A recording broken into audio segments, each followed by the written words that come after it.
तो अब ये अर्च विग्रह के दर्शन के बारे में हमने जाना, और अब आगे पढ़ते हैं आरती और उत्सव को देखना।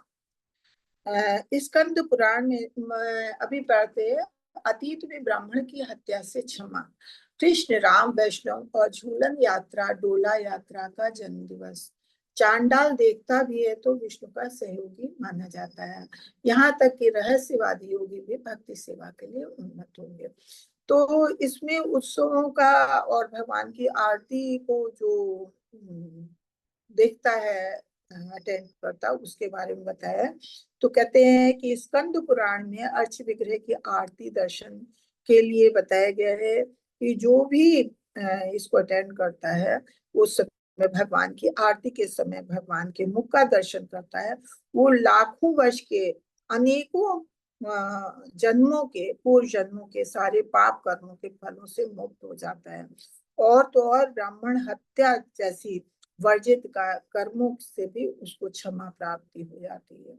इतना होता है भगवान की आरती को अटेंड करना, भगवान की आरती के समय भगवान का दर्शन करना। और कह रहे हैं कि जैसे विभिन्न प्रकार के उत्सव मनाए जाते हैं, जैसे भगवान का जन्म दिवस है, कृष्ण जन्माष्टमी है, राम जन्म है, या किसी हमारे प्रमुख वैष्णव आचार्य का जन्म है जन्मदिन है, या भगवान की झूलन यात्रा है, डोल यात्रा है, ऐसी भगवान की लीलाओं की यात्रा है जो निकलती हैं। तो इन सारे उत्सवों में भगवान के रथ पर बैठा भगवान को रथ पे बिठाल कर रथ को शहर के सड़कों से होकर ले जाया जाता है, जिससे लोग भगवान के दर्शनों का लाभ उठाएं। तो उस समय भगवान के दर्शन किए जाते हैं। तो क्योंकि भगवान के दर्शनों से अनेकों जन्मों के पापों से मुक्ति मिलती है। भविष्य पुराण में भी कहा गया है कि ऐसे उत्सव में अगर चांडाल भी जाता है, चांडाल कौन होता है, निम्न जाति का गिना जाता है, जिसके यहाँ जो लोग कुत्ते का मांस खाते हैं। तो कह रहे हैं कि अगर वो लोग भी अगर उत्सुकता पूर्वक ऐसे ये ऐसी चीजों को अटेंड करते हैं कि जैसे कहीं भगवान की यात्रा निकल रही है, डोल यात्रा या रथ यात्रा, वहां भगवान के दर्शन करने को मिलते हैं, भगवान को रथ पे आसीन है उनके दर्शन करता है, तो कहते हैं कि उनको हर तरह के पापों से मुक्ति मिलती है, और भगवान के संगियों में उनकी गिनती की जाती है। भगवान के जो ये साथी संगी है उनमें उनकी गिनती कर ली जाती है। इतना असर होता है। अग्नि पुराण में कहा गया है कि जो व्यक्ति आनंद मग्न होकर मंदिर में अर्च विग्रह के दर्शन करता है, या उसे पंचरात में वर्णित क्रिया योग का फल प्राप्त होता है। पंचरात में हर कोई, तो हम सबको तो नहीं पता है कि पंचरात में किस तरह से भगवान की पूजा अर्चना की जाती है, लेकिन अगर हम मंदिर में जाके अर्च विग्रह की पूजा कर देखते हैं, वहां दर्शन करते हैं, तो हमको उसका फल मिलता है। तो कहते हैं कि भगवान के दर्शन मात्र से बहुत फल मिलता है।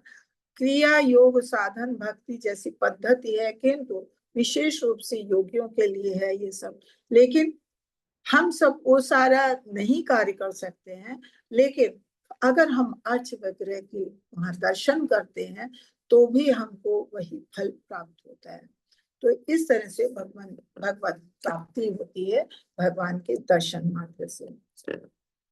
ये हमारा 9वां चैप्टर अभी समाप्त हुआ, और इसी में ही कंटिन्यूशन है 10वें के, कि 10वें में क्या है कि आगे है जैसे श्रवण है, उम्मीद, स्मरण, ध्यान, इन सब के बारे में बताया। तो अभी सबसे पहले हम श्रवण के बारे में पढ़ते हैं।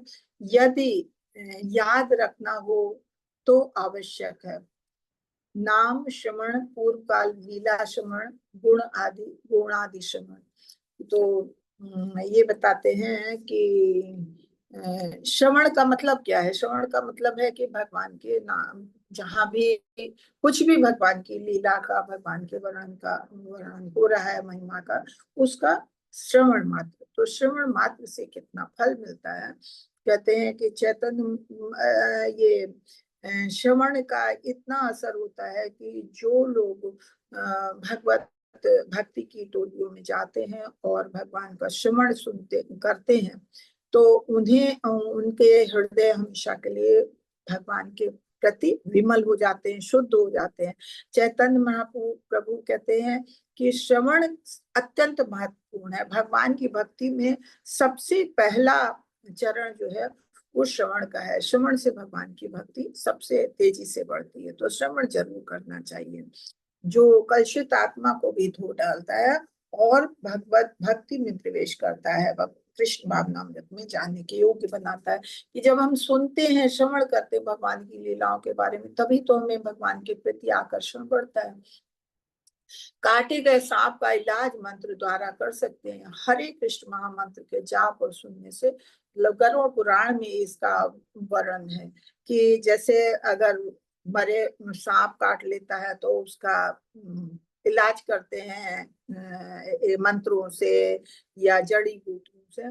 तो इस तरह से जो अशुद्ध मन वाले हम सब बद्ध जीव हैं, हम लोगों के लिए, बद्ध जीव के लिए ये बहुत बड़ा उपचार है कि अगर हम भगवान नाम का, भगवान कीर्तन का, भगवान लीलाओं का अगर श्रवण करते हैं, तो हमारे माया रूपी सर्प को काट देता है।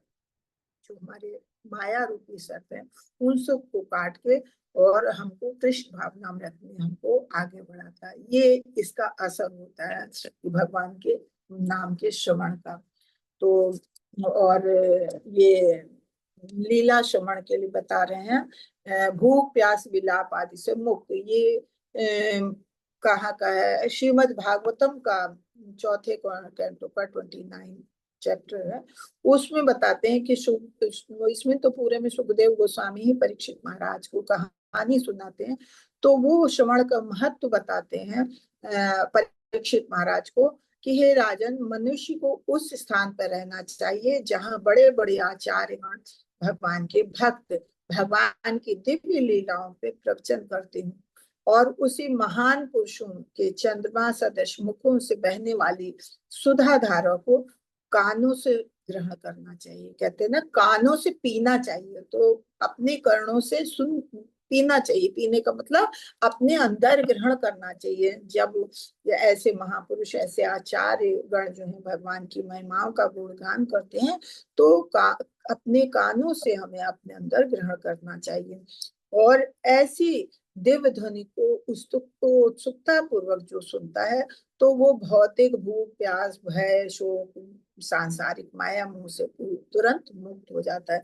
कि जो हमें सांसारिक इच्छाएं हैं, जो लोग भी भगवान की कथाओं का या आचार्यों के द्वारा ये श्रवण करते हैं, तो धीरे धीरे भौतिक कलमश से अपने आप उनकी चाहत खत्म होने लगती है और इससे मुक्त हो जाते हैं।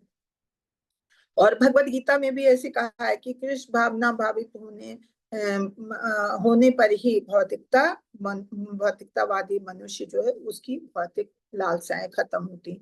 तो ये सब चीजें ऐसी हैं कि भगवान के बारे में जो सुना जाता है तो असर होता है और फिर वो धीरे धीरे भौतिक कलमश से दूर होने लगता है, भौतिक चीजों से उसका वो मन दूर हटने लगता है और भगवान की पराशक्ति के कार्यकलाप में उसका आस्वादन बढ़ जाता है, उसका रुचि बढ़ जाती है और इस तरह से वो भगवान की भक्ति में आगे बढ़ता है।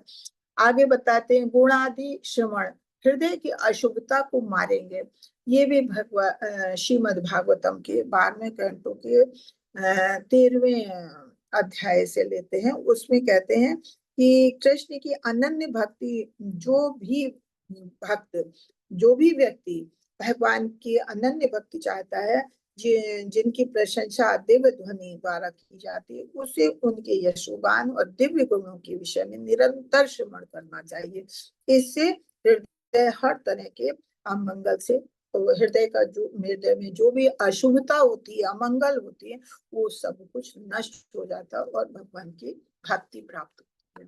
तो ये बताया है। आगे पढ़ते हैं। नाम श्रवण, लीला श्रवण, गुण आदि श्रवण, ये तीनों चीजें हम लोगों ने पढ़ ली। भगवान की दया की अपेक्षा करना प्रतिकूल परिस्थितियों में कृष्ण भावनामृत का अभ्यास करना, दया के रूप में प्रतिक्रियाओं को अस्वीकार करना, भीतर भीतर बार बार प्रणाम करना। कि मतलब अगर भगवान से अगर हम कोई किसी चीज की अभिलाषा करते हैं तो हमें भगवान का निरंतर ध्यान करना चाहिए और भगवान की दया को स्वीकारना चाहिए कि हाँ भगवान हम सब पे दया करते हैं। हम जैसे हमें कोई कष्ट होता है तो हम कहते हैं कि सारे कष्ट भगवान ने हम ही को दिए। नहीं, भगवान किसी को कष्ट नहीं देते। कष्ट हमें मिलते हैं तो वो हमारे कर्मों के फल होते हैं। लेकिन अगर भगवान का हमें स्मरण रहता है तो जो कष्ट मिलते भी हैं, जो हमने पाप किए उसके फल भुगतने भी पड़ते हैं, तो वो आसानी से कट जाते हैं। कि जैसे हम लोग अगर पाप करते हैं तो पाप का दंड भोगने के लिए हमें इस जगत में आना होता है। और जब हम आते हैं तो पाप के रूप में कभी हमें रोग मिलता है, कभी चोट मिलती है, कभी हमें कभी अपनों का विछोह होता है। तो ये सब जब हमें कष्ट होते हैं ना, तो होते बहुत कष्ट हैं, तो लोग घबराएंगे, कहेंगे सारे भगवान ने कष्ट हमारे ही लिए बनाए। नहीं, ये सब हमारे कर्मों के फल है, हम भोगने के लिए आए। लेकिन अगर हमारा भगवान का स्मरण रहता है तो ये सारे कष्ट इतनी आसानी से कट जाते हैं। भगवान हमको उसकी सहन शक्ति इतनी देते हैं कि बड़े बड़े रोगों को, बड़े बड़े घटनाओं को भी आसानी से स्वीकार कर लेते हैं कि हाँ ठीक है, ऐसा हुआ, कोई बात नहीं। पति पत्नी के बीच में पति चला गया, पत्नी चली गई, दुख हो रहा है कि इससे बड़ा साथ क्या होगा। लेकिन नहीं, भगवान का साथ होता है, भगवान का स्मरण होता है तो भगवान सहन शक्ति देता है कि नहीं, दोनों में से किसी एक को तो जाना ही था। तुम जाते तो उसको भोगना ज्यादा मुश्किल होता है, इसलिए वो चला गया। आप उससे प्रेम करते हो ना, तो ठीक है, वो पहले चला गया तो आप कष्ट झेल लो, उसको तो कम से कम कष्ट नहीं हो रहा है। ये सोच के मतलब ऐसी भावनाएं अंदर से आती हैं कि हमको सहन शक्ति देता है भगवान, अगर भगवान के साथ हम जुड़े होते हैं तो इसलिए हमें भगवान को अंदर ही अंदर बार बार प्रणाम करना चाहिए। जो भी भगवान करता है उसको हमें प्रेम से स्वीकार करना चाहिए। भागवत के 10वें कैंटो के 14वें अध्याय में कहते हैं कि हे प्रभु, जो व्यक्ति अपनी अहेतु की कृपा, जो व्यक्ति आपकी अहेतु की कृपा के लिए निरंतर प्रतीक्षा करता रहता है और जो अपने अंतःस्थल से आपको नमस्कार करते हुए विगत दुष्कर्मों के फलों को भोगता रहता है, वो निश्चित रूप से मुक्ति का पात्र बनता है, क्योंकि ये उसका अधिकार है। अगर हम अधिकार समझ के करते हैं तो नहीं, लेकिन अगर हमारे मन में भक्ति है, भगवान के प्रति श्रद्धा है, तो हम जो कुछ भी कष्ट भोगेंगे, हमें लगता है हमें कष्ट मिल रहा है, लेकिन भगवान हमें सहन शक्ति देते हैं। भगवान हमारे मार्गदर्शक होते हैं। भगवान हमें ऐसे दुष्कर्मों के फल को भोगने के लिए राहत देने की आशा प्रदान करते हैं, हमको बहुत राहत देते हैं कि बड़े बड़े कष्ट भी आसानी से झेल जाते हैं। तो ये होता है भगवान से। हम हमेशा यही आशा करें, भगवान हमें जो कुछ भी है, हमारे अधिक से अधिक पापों का फल इसी जन्म में हमारा निपटा दो, जिससे हम शुद्ध हो जाएं और भगवत धाम जाने के भागीदार बने।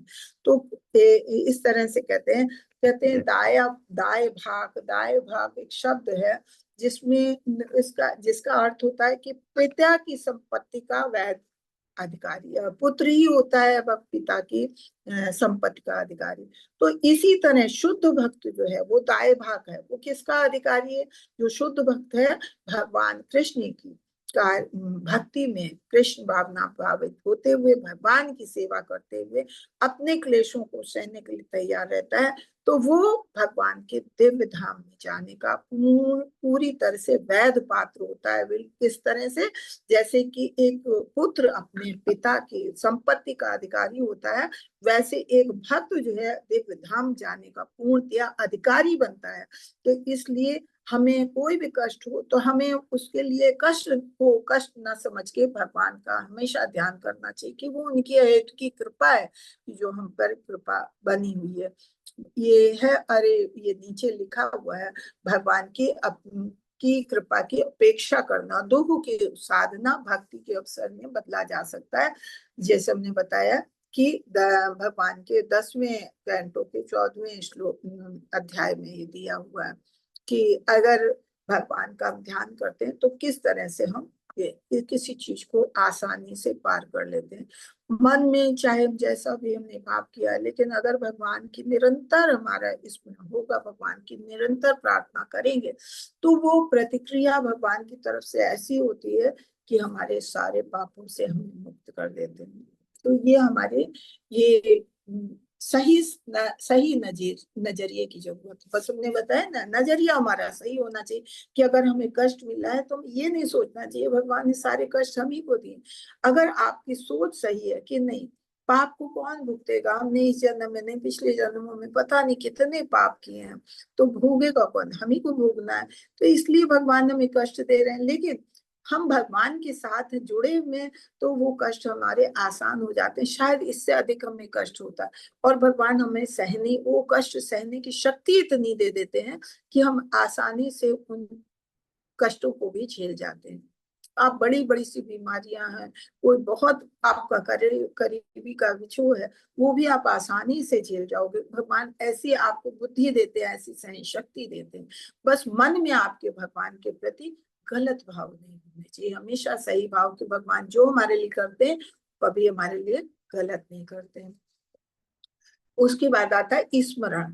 कृष्ण के बारे में सामान्य रूप से सोचने के लिए सभी प्रकार की शुभता के योग्य विष्णु पुराण पापी प्रतिक्रियाओं से मुक्त हो जाता है, ये पद्म पुराण में बताया। तो कहते हैं कि स्मरण विष्णु पुराण में कहते हैं यदि कोई मन में जिस तिस भांति कैसे भी भगवान का निरंतर ध्यान करता हो और स्मरण करता है, तो भगवान का स्मरण करने से सारे जीव सभी प्रकार के मंगल के पात्र बनते हैं, सारे उनके अशुभ कार्य कट जाते हैं।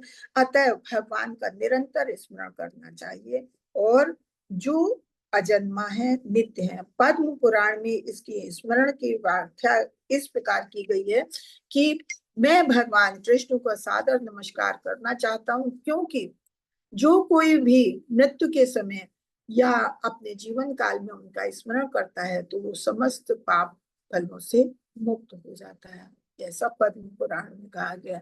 तो भगवान का स्मरण का इतना असर है। भगवान को जो नित्य स्मरण करता है, तो वो हर तरह के अशुभता से दूर शुभ कार्य में लगता है और सारे पापों से मुक्त हो जाता है। आगे है ध्यान। स्मरण से भी गहरा और अधिक विस्तृत चिंतन ध्यान है।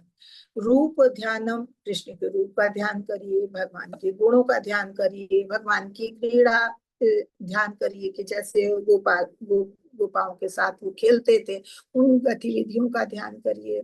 या सेवा ध्यान, भगवान की सेवा किस तरह की जाए। दक्षिण भारतीय ब्राह्मण की कहानी, जिसमें मानसिक रूप से पकाते हुए समय जब उंगलियां जली, हाँ ये भी एक कहानी है। तो ये कहते हैं कि ध्यान का अर्थ है कि भगवान के नाम गुण कर्म उनकी सेवा, किसी चीज का भी आप ध्यान करिए। और ध्यान का अर्थ किसी शून्य में नहीं किया जा सकता। जब हम भगवान को एक रूप भगवान का ध्यान करेंगे, तभी हम भगवान का ध्यान कर सकते हैं। तो नृसिंह पुराण में कहते हैं कि भगवान के स्वरूप के ध्यान में के बारे में कहा गया है कि भगवान की चरण कमलों पे ध्यान एकाग्र करके अपने को दिव्य माना जाता है, और भौतिक सारे सुख दुख को स्वीकार किया जाता है। तो वो दुराचारी से दुराचारी हो, वो भी अपने पाप कर्मों से मुक्त हो जाता है। कि अगर भगवान के चरण कमलों का ध्यान करते करते अपने पाप पुण्य फलों का सबको फल भगवान को सौंप देता है, तो वो हर पाप कर्म के फल से भी छूट जाता है। विष्णु धर्म कहता है कि भगवान के दिव्य गुणों के ध्यान के बारे में कहा गया है कि जो लोग कृष्ण भावनामृत में निरंतर तल्लीन रहते हैं, भगवान का निरंतर ध्यान करते हैं, भगवान के दिव्य गुणों का निरंतर स्मरण करते हैं, तो वो समस्त पाप कर्मों के फलों से मुक्त हो जाते हैं, और शुद्ध हो जाने के बाद भगवत धाम जाने के अधिकारी बनते हैं। पद्म पुराण में कहा गया है कि भगवान के कार्यकलापों के स्मरण करने मात्र से जो व्यक्ति भगवान की मधुर लीलाओं और अद्भुत कार्यकलापों पर ध्यान में सदैव ध्यान करता है, तो वो भौतिक कल्मश से पूर्णतया मुक्त हो जाता है। कुछ पुराणों में ऐसा साक्ष्य मिलता है कि भक्ति कार्यों का केवल ध्यान करता है तो भी उसे अच्छा फल मिलता है। कि मतलब खाली भगवान की लीलाओं का, इसी कार्य का भगवान के मन में ही ध्यान कर लेता है तो उसका भी उसे अच्छा फल मिलता है। तो उसके लिए बताते हैं, जो दक्षिण भारत के बता रहे हैं। तो दक्षिण भारत की कहानी एक है कि वहाँ एक प्रतिष्ठानपुर नामक का स्थान था, कि जहाँ पे एक ब्राह्मण रहता था जो संपन्न नहीं था, मतलब बहुत गरीब था। उसकी कहानी हम लोग ने पहले भी सुनाई है। बहुत निर्धन था, किंतु सोच कर आत्म संतुष्ट रहता था कि जो कुछ भी है विगत कर्मों के हमारे फलों के को देखते हुए कृष्ण की इच्छा से जो कुछ भी हमें मिला है तो वो पर्याप्त धन और ऐश्वर्य, कि मतलब उसे कुछ भी उसके पास धन ऐश्वर्य नहीं था, लेकिन जो कुछ भी था वो आत्मतुष्ट था, कि जो कुछ भी है उसमें वो प्रसन्न था। अतः वो अपनी विपन्नावस्था पर तनिक भी दुखी नहीं था और अत्यंत शांति पूर्वक जीवन बिताता था। वो अत्यंत विशाल हृदय का था और कभी कभी सिद्ध महापुरुषों के भाषण सुनने के लिए जाया करता था। एक ऐसी सभा में जब वैष्णव जनों के विषय में श्रद्धा पूर्वक सुन रहा था तो उसे बताया गया कि ये कार्य ध्यान द्वारा भी संपन्न किए जाते, मतलब हमने पहले भी बताया, कोई जरूरी नहीं अगर हमारे पास धन संपत्ति नहीं है तो हम मानसिक पूजा कर सकते हैं। तो ध्यान वो वहां पे बताया जा रहा था प्रवचन में कि भगवान को की पूजा जो है ध्यान के द्वारा भी संपन्न की जा सकती है। कोई व्यक्ति शरीर से वैष्णव कार्य वास्तव में संपन्न नहीं कर सकता तो उसे ध्यान करके वैसा ही फल प्राप्त किया जा सकता है। तो ब्राह्मण जो है, ब्राह्मण आर्थिक दृष्टि से तो संपन्न था नहीं, अतएव उसने मन ही मन राजसी ढंग से भक्ति कार्य करने का निश्चय किया। उसने कहा अब आज से जब मानसिक पूजा करनी है तो फिर क्या है, तो हम भगवान के अच्छे से अच्छे राशि ढंग से पूजा करेंगे। तो वो उसने कार्य करना इस तरह से वो प्रारंभ किया। जब वो कभी गोदावरी नदी में स्नान करता और स्नान करने के बाद नदी के किनारे एकांत में बैठकर प्राणायाम, योगाभ्यास और सांस आने की सामान्य अभ्यास करता और मन को एकाग्र करता भगवान में। ये प्राणायाम श्वास साधने के अभ्यास किसी विषय पर मन को यंत्रित स्थिर करने के लिए कहा जाता है, कि जैसे हम लोग पहले भी पढ़ा है कि अपना ध्यान को एकाग्र करने के लिए प्राणायाम वगैरह किया जाता। तो जब उसका मन स्थिर हो जाता तब वो क्या करता, ब्राह्मण इसे करता था। जब वो मन में भगवान के स्वरूप को स्थिर कर चुका तब उसने ध्यान में कल्पना करनी शुरू की कि वो अपने भगवान को कीमती वस्त्र, आभूषण, मुकुट, अन्य साज सामग्री से सजा रहा है।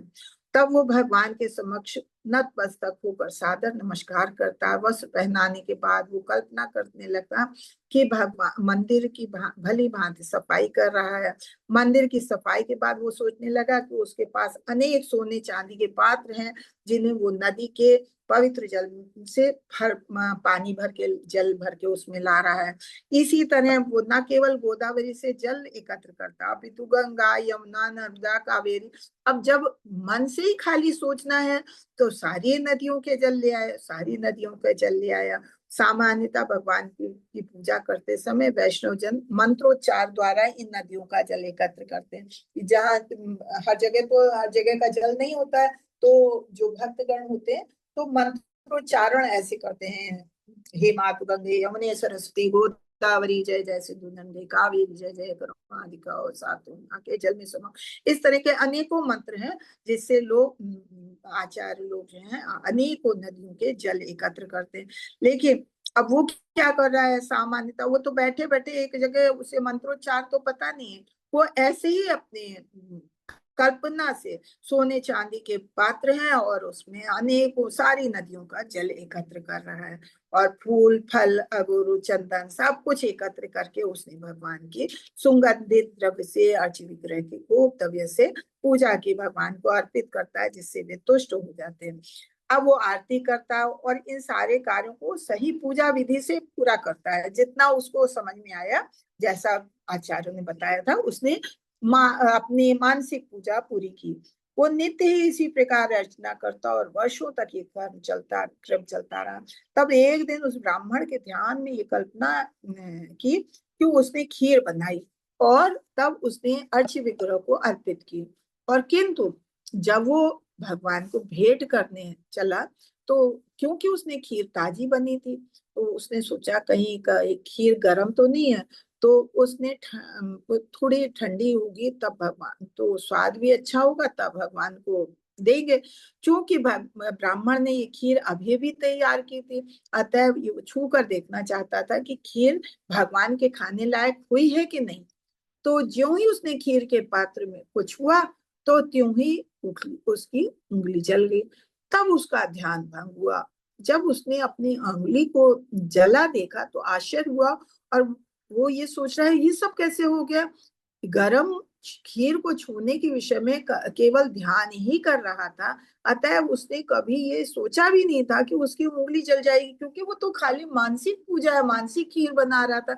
लेकिन वो इतने ध्यान में मग्न था कि जो जो कुछ भी था वो सचमुच हो रहा था और उसकी उंगली जल गई। जब वो इस प्रकार सोच रहा था तो बैकुंठ में लक्ष्मी सहित आसीन भगवान नारायण विनोद पूर्वक हंसने लगे। भगवान की हंसी देखकर भगवान की सेवा में रत लक्ष्मियां उत्सुक हो उठी और उन्होंने हंसने का कारण पूछा, तो किंतु भगवान ने उसके प्रश्न का कोई उत्तर नहीं दिया। प्रत्युत उन्होंने उस ब्राह्मण को तुरंत बुला भेजा। तुरंत बैकुंठ से एक विमान भेजा गया और भगवान को इस समक्ष ले आया गया। जब तक ब्राह्मण भगवान और लक्ष्मियों के समक्ष उपस्थित था तो भगवान ने पूरी कहानी कह सुनाई। फिर उस ब्राह्मण को भगवान और उन लक्ष्मियों के साथ बैकुंठ में शाश्वत स्थान मिला। इससे पता चलता है कि भगवान अपने धाम में स्थित होकर भी किसी प्रकार सर्वव्यापक है। जैसे हम लोग कहते हैं ना, पढ़ा था कि भगवान दूर भी है भगवान पास भी है, इतने दूर बैठे अपने धाम में लेकिन भक्त कहाँ है, और भगवान वहां भी पहुंच गए और भगवान ने उसको अपने धाम में बुला लिया।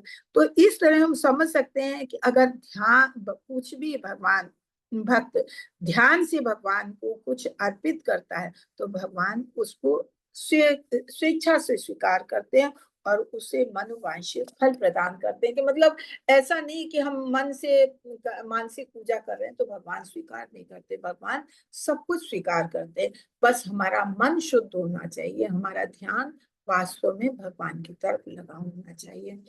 तो आज हमारा ये 10वां अध्याय भी यहाँ पूरा हुआ। वाक्शाकल्पतरुभ्यश्च कृपा सिन्धुभ्यश्च च पतितानां पावनेभ्यो वैष्णवेभ्यो नमो नमः। अनंत कोटि वैष्णव भक्त वृंद की जय। श्री हरदास ठाकुर की जय। जगत गुरु शिव प्रपाद की जय। हरे कृष्णा कृष्ण कृष्ण हरे हरे, हरे राम राम राम हरे हरे। तो आज हमारा 10वां अध्याय भी पूरा हुआ। ये बताइए आप लोगों का यहाँ कोई प्रश्न हो तो आप प्रश्न करिए। हरे कृष्णा। हरे कृष्णा माता जी। हरे सादर कृष्णा। प्रणाम। सादर प्रणाम। ये रिकॉर्डिंग अब बंद कर दीजिए माता जी। हाँ पूछिए प्रभु जी। मैं तो बस आपका हालचाल पूछना, ठीक हो माता जी? हाँ मैं ठीक हूँ, मैं ठीक हूँ। आप बताओ कोई प्रश्न जी किसी माता जी। हाँ, किसी का कोई प्रश्न हो तो आप लोग पूछें। इतना अच्छा वर्णन चल रहा था कि मन उसी में पूरा लग जाता है। हरे कृष्णा। किसी का कोई प्रश्न? किसी का कोई प्रश्न नहीं है? चलिए हरे तो कृष्ण माता जी। हरे कृष्ण। हाँ बोलिए माता माता जी। जी, एक जो ब्राह्मण का आप बता रहे थे वो वही रूप गोस्वामी का ही है क्या? उंगली जल गई। नहीं ये रूप गोस्वामी का नहीं है, ये रूप गोस्वामी का नहीं। ये दक्षिण भारत में एक प्रतिष्ठान नगर था, वहां पे एक बहुत गरीब ब्राह्मण था, निर्धन ब्राह्मण था। इसकी कहानी बार बार आती है उदाहरण में। तो ये ब्रह्म वैवर्त पुराण में इनकी कहानी लिखी गई है। तो उसकी वो कहानी है वैवर्त पुराण की, लेकिन जगह जगह पे उसका उदाहरण दिया जाता है, क्योंकि लोग समझते हैं कि मानसिक पूजा का कोई ऐसा असर नहीं होता। तो इनका उदाहरण दिया जाता है कि ये गरीब ब्राह्मण थे, उन्होंने जब ऐसा सुना हो तो उन्होंने ऐसा निश्चय किया कि हाँ अगर ऐसा है तो अब तो हम भगवान की हर तरह से राजसी सेवा कर सकते हैं। और उन्होंने सेवा की तो उसका फल उन्हें ये मिला। ठीक है हरे माता जी। हरे कृष्णा। हरे कृष्ण। तो आप सभी का बहुत बहुत धन्यवाद और सभी को सादर प्रणाम। कल मिलते हैं, आप लोग समय से कल ज्वाइन करें। हरे कृष्णा। तो कल अगला अध्याय देखेंगे। हरे कृष्णा। हरे कृष्णा सभी। हरे कृष्णा माता जी, धन्यवाद हरे प्रणाम। माता जी, धन्यवाद प्रणाम। कृष्ण।